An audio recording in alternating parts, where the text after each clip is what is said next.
টিফিনের সন্ধ্যে চা বা কফির সাথে যদি এই রকম খাস্তা মুচমুচে সিঙ্গারা থাকে তাহলে তো আর কোনো কথাই নেই। তবে অনেকেই কিন্তু সঠিকভাবে সিঙ্গারা বানাতে পারে না। যেমন হয় পুরটা ঠিক মতন তৈরি হয় না, না হলে ময়দা ঠিক মতন মাখা হয় না, যার ফলে সিঙ্গারাগুলো দোকানের মতন খাস্তা আর মুচমুচে হয় না। তবে আজকের ভিডিওটা দেখে নিলে তোমাদের আর কোনো সমস্যা থাকবে না সিঙ্গারা বানাতে। চলো দেখে নাও রেসিপি। প্রথমে একটা বাউলের মধ্যে নিয়ে নিলাম 250 গ্রাম ময়দা। এরই সাথে দিয়ে দিচ্ছি স্বাদ অনুযায়ী নুন আর অল্প সামান্য একটু কালো জিরে। একটু কালো জিরে দিলে টেস্ট কিন্তু খুব ভালো আসে। আচ্ছা, এবার আমরা দিয়ে দেবো ঘি। এখানে আমি বড় চামচে 2 চামচ ঘি দিলাম। তোমরা চাইলে ডালডা দিতে পারো, তবে দোকানে কিন্তু ডালডা ঘি ব্যবহার করা হয়। তবে যেহেতু বাড়িতে বানিয়ে খাবো তাই আর ডালডা দিলাম না, আমি এখানে ঘি দিয়েই ময়ানটা খুব ভালো করে দিয়ে দেবো। তবে হ্যাঁ, অনেকেই যেটা ভুল করে সিঙ্গারা বানাতে এই ময়ানটা দেওয়ার সময় সাদা তেল ব্যবহার করে। তবে আমি বলবো কি, সাদা তেলের বদলে তোমরা যদি ঘি বা ডালডা দিয়ে ময়ানটা দাও তাহলে দেখবে সিঙ্গারা একদম দোকানের মতন খাস্তা আর মুচমুচে হবে। আর ময়ানটা যে পারফেক্টলি দেওয়া হয়েছে সেটা বোঝার জন্য এইভাবে হাতের মধ্যে মুঠো করবে, দেখবে এইরকম একটা মণ্ড হচ্ছে, তারপরে হাত দিয়ে প্রেস করলে দেখবে ইজিলি এটা ভেঙেও যাচ্ছে।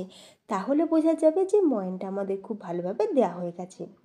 এরপর আমরা উষ্ণ গরম জল দিয়ে ময়দাটাকে ভালো করে মেখে নেব। আমি মাকেও দেখেছি বাড়িতে যখনই ময়দা মাখে একটু হালকা জল গরম করে নিয়ে ময়দা মাখে। সিঙ্গারার ক্ষেত্রেও কিন্তু তাই করতে হবে। হালকা একটু জলটা উষ্ণ গরম করে নিয়ে সেই উষ্ণ গরম জল দিয়ে ময়দাটা ভালো করে মেখে নিতে হবে। তবে ময়দাটা কিন্তু খুব বেশি নরম করে মাখলে হবে না। বাড়িতে আমরা লুচি পরোটা বানানোর জন্য যেরকম ময়দা মাখি অতটা নরম করে মাখলে হবে না, একটু শক্ত করেই মেখে নিতে হবে। ময়দাটা মাখা হয়ে গেছে, এবার আমি এটাকে রেস্টে রেখে দেবো কম করে আধ ঘন্টা। ততক্ষণে আমরা বাকি কাজটা সেরে নেব। এখানে আমি 2টো আলু নিয়েছি। দেখো, 2টো মিডিয়াম সাইজের আলু নিয়েছি। এবার খোসা সমেত আমরা আলুটাকে ছোট ছোট করে কেটে নেব। আজকে আমরা আলু আর ফুলকপি দিয়ে পুরটা তৈরি করব। তোমরা চাইলে শুধু আলু দিয়েও কিন্তু বানাতে পারো। তবে শীতের সিজন একটু ফুলকপি দিলে টেস্ট বেশ ভালো লাগে, আর ফুলকপি সিঙ্গারা খেতে কিন্তু সত্যি দুর্দান্তই লাগে। তো দেখো, আলুগুলোকে আমি ছোট ছোট করে কেটে নিলাম ঠিক এই রকমভাবে। আর হ্যাঁ, আলু কিন্তু খোসা ছাড়ালে হবে না, খোসা সমেত আলু দিয়েই কিন্তু সিঙ্গারা বানাতে হবে, তাহলেই দারুণ টেস্ট পাওয়া যায়। আলু কাটা হয়ে গেছে। এরপর এখানে আমি নিয়েছি 2টো ফুলকপি। ফুলকপি দেখো খুব বেশি বড় না, এরকম একটু মিডিয়াম সাইজে 2টো ফুলকপি নিয়েছি। এবার ফুলকপিটাকেও আমি আলুর মতনই ছোট ছোট করে কেটে নেব। আমরা বাড়িতে ঠিক যেরকম আলু ফুলকপি পোস্তর জন্য ফুলকপিটা কাটি ঠিক সেই রকমভাবে দেখো এরকম ছোট্ট ছোট্ট করে ফুলকপিগুলোকে কেটে নেব। তো ফুলকপি আমাদের কাটা হয়ে গেছে, আমি ভালো করে ধুয়ে জল ঝরিয়ে একটা প্লেটের মধ্যে তুলে রেখে দিচ্ছি। এবার একটা মশলা রেডি করব। এখানে আমি নিয়েছি 4টে শুকনো লঙ্কা, এক চা চামচ গোটা জিরে, বড় চামচের 1 চামচ ধনে, বড় চামচের 1 চামচ মৌরি, হাফ চা চামচ কালো জিরে আর গোটা গরম মশলা, 1 টুকরো দারচিনি, 2টো লবঙ্গ আর 2টো ছোটো এলাচ।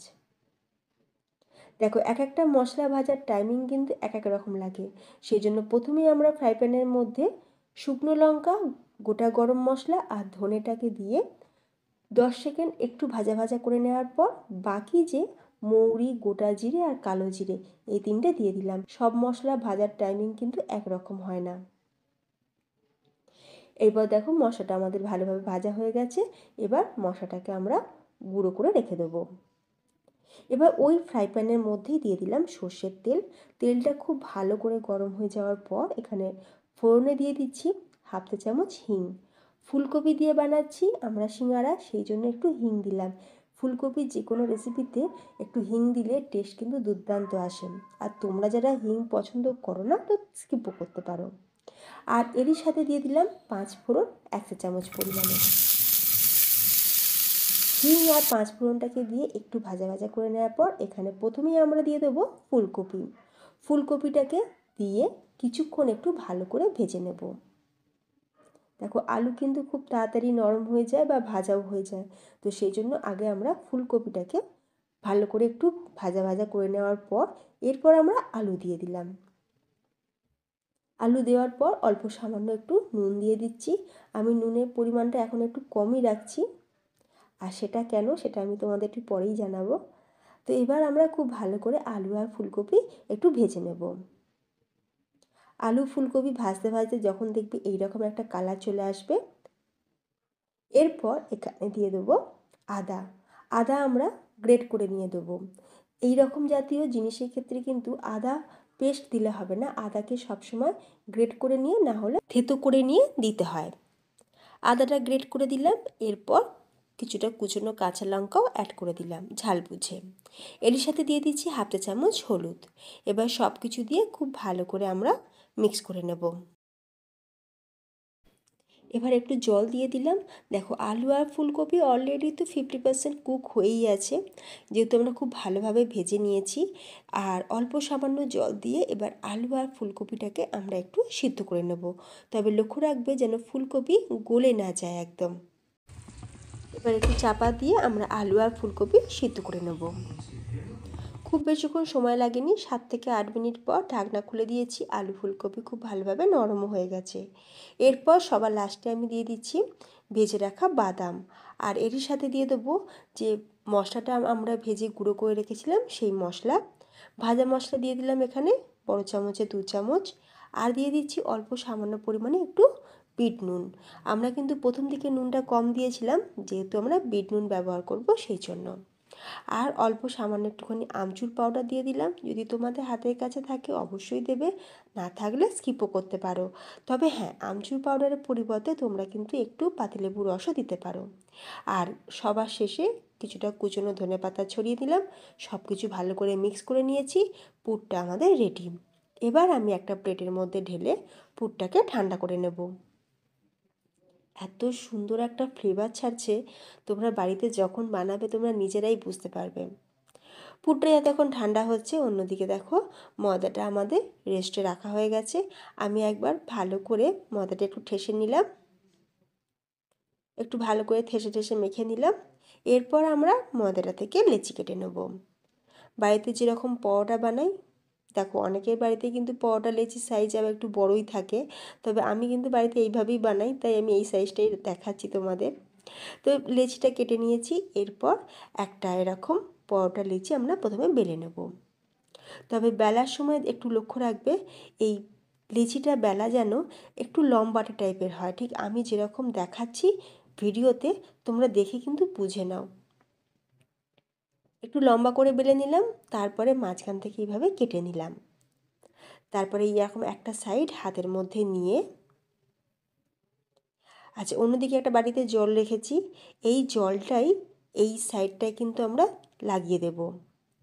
লাগিয়ে দেওয়ার পর এই রকম দেখো একটা সাইড থেকে আর একটা সাইডে নিয়ে এসে এইটাকে ঠিক এইভাবে মুড়ে দিতে হবে। দেখো ফ্রেন্ডস, কত সহজ কিন্তু বানানো। অনেকেই কিন্তু সিঙ্গারা বানানো কঠিন বলে মনে করে কিন্তু বানায় না। তবে এই ভিডিওটা দেখার পর আমি আশা করব তোমাদের কিন্তু আর কোনো অসুবিধাই হবে না দোকানের মতন খাস্তা মুচমুচে সিঙ্গারা বানাতে। এবার চামচে করে পুরটাকে ভালো করে একটু ঠেসে ঠেসে দিলাম যাতে তলা পর্যন্ত পুরটা যায়। তবে খুব বেশি কিন্তু পুর দিলে হবে না, তাহলে ফেটেও যেতে পারে। এরপর আমরা চারিধারটা আরও একটু জল লাগিয়ে দিলাম। জল লাগানোর পর এবার আমরা মুড়ে দেব। একটু জল লাগিয়ে মুড়লে কি হবে, এটা কিন্তু খুলে যাওয়ার চান্স একদমই থাকবে না। তো দেখো কত সুন্দর একটা শেপ এসেছে, কি লাগছে না পুরো একদম দোকানের মতন। একই রকমভাবে আরও একটা করে আমি তোমাদের দেখাচ্ছি। এটা তো সাইডটা একটুখানি জল লাগিয়ে নিয়েছিলাম, তারপরে এটাকে এইরকম বুড়ো আঙুলে সাইডে রেখে একটু প্রেস করে দিলাম যাতে এর যে ভাঁজটা খুলে না যায়। যেহেতু জল লাগিয়েছি তাই ভালোভাবে কিন্তু জুড়েও গেছে। এরপর ভেতরে পুরটাকে দিয়ে আবারও চারিধারটা ভালো করে জল লাগিয়ে দিলাম।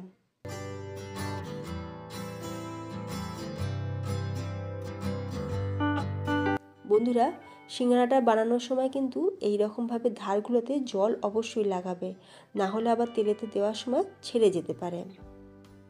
তো দেখো ফ্রেন্ডস, আমি কিন্তু কয়েকটা প্রথমে বানিয়ে নিয়েছি, আগে আমরা এগুলোকেই ভেজে নেব। সিঙ্গারা ভাজার জন্য অলরেডি গ্যাসের ওপর কড়াই বসিয়ে দিয়েছি, তাতে সাদা তেলও দিয়ে দিয়েছি। তেলটা হাত দিয়ে চেক করে নেবে, যখন দেখবে তেলের টেম্পারেচারটা আমাদের আঙুল নিতে পারছে, মানে আমরা একটা আঙুল তেলের মধ্যে ডুবিয়ে রাখতে পারছি, সেই রকম অবস্থাতেই আমরা কিন্তু সিঙ্গারাগুলোকে তেলের মধ্যে ছেড়ে দেবো। তেল কিন্তু খুব বেশি গরম করলে হবে না, একদম হালকা গরম থাকবে, হাত ছোঁয়া গরম যাকে বলে। এরপর সিঙ্গারাগুলোকে দিয়ে একদম লো ফ্লেমে প্রথমে কিছুক্ষণ কুক করব, তারপরে গ্যাসের ফ্লেমটাকে একটু বাড়িয়ে দিয়ে আমরা সিঙ্গারাগুলোকে উল্টে পাল্টে লাল লাল করে ভেজে নেব। আর দেখো ফ্রেন্ডস, প্রথমে একটা ব্যাচ কিন্তু আমাদের ভাজা হয়ে গেছে। দেখো দেখো তোমরা নিজেরাই দেখো কতটা, দেখো কালার সুন্দর এসেছে, খাস্তা হয়েছে, মুচমুচে হয়ে। কি বন্ধুরা, তোমাদের কি মনে হচ্ছে আর সিঙ্গারা বানাতে ভুল হবে? কখনোই না। তোমরা এইভাবে বাড়িতে বানিয়ে দেখো, আশা করি তোমাদের সিঙ্গারাগুলো কিন্তু খাস্তা আর মুচমুচে হবে। আজকের রেসিপি যদি তোমাদের ভালো লাগে তাহলে অবশ্যই ভিডিওতে একটা লাইক দিও, আর তোমাদের ফ্রেন্ডস এবং ফ্যামিলির মধ্যে ভিডিওটাকে শেয়ার করে দিতে পারো। যদি তোমরা চ্যানেলে নতুন বন্ধু হয়ে থাকো তাহলে প্লিজ চ্যানেলটি সাবস্ক্রাইব করে পাশে থাকা বেল আইকন প্রেস করে রাখবে। তাহলে ফ্রেন্ডস, ভিডিওটা আমি এখানেই শেষ করলাম। ধন্যবাদ।